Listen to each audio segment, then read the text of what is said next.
बहुत समय पहले की बात है। एक विशाल साम्राज्य में सम्राट विक्रम नाम का राजा शासन करता था। वह न्यायप्रिय, साहसी और प्रजा का सच्चा संरक्षक था। उसकी रानी सुमित्रा अत्यंत बुद्धिमान और दयालु हृदय वाली थी। दोनों मिलकर राज्य को स्वर्ग जैसा बना चुके थे।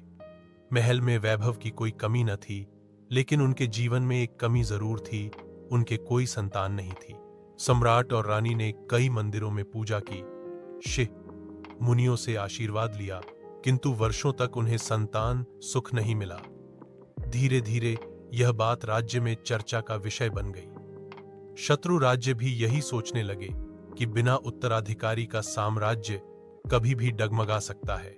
राजा और रानी दोनों ही चिंतित रहते थे, लेकिन वे अपने कर्तव्य से पीछे नहीं हटे। एक दिन महल में एक वृद्ध साधु आए। उन्होंने राजा और रानी से कहा, चिंता मत करो, तुम्हें शीघ्र ही संतान का सुख मिलेगा। लेकिन ध्यान रखना, तुम्हारी संतान केवल राज्य की नहीं, पूरे संसार की भलाई के लिए जन्म लेगी। उसे योग्य और विनम्र बनाना ही तुम्हारा सबसे बड़ा कर्तव्य होगा। साधु के आशीर्वाद से कुछ ही समय बाद रानी ने एक सुंदर बालक को जन्म दिया। राज्य भर में उत्सव मनाया गया।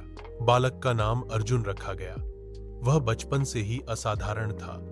पढ़ाई, लिखाई, धनुष, बाण, युद्ध कला और नीति शास्त्र हर क्षेत्र में वह श्रेष्ठ था। लेकिन उससे भी बड़ी उसकी विशेषता थी उसका हृदय। वह गरीबों से मिलकर उनकी समस्याएं सुनता और उनकी मदद करता। जब अर्जुन किशोरावस्था में पहुंचा, तभी राज्य पर एक बड़ा संकट आया। पड़ोसी राज्य का लालची राजा युद्ध की तैयारी कर रहा था।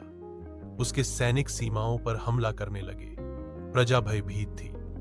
सम्राट विक्रम अब वृद्ध हो चुके थे और युद्ध के मैदान में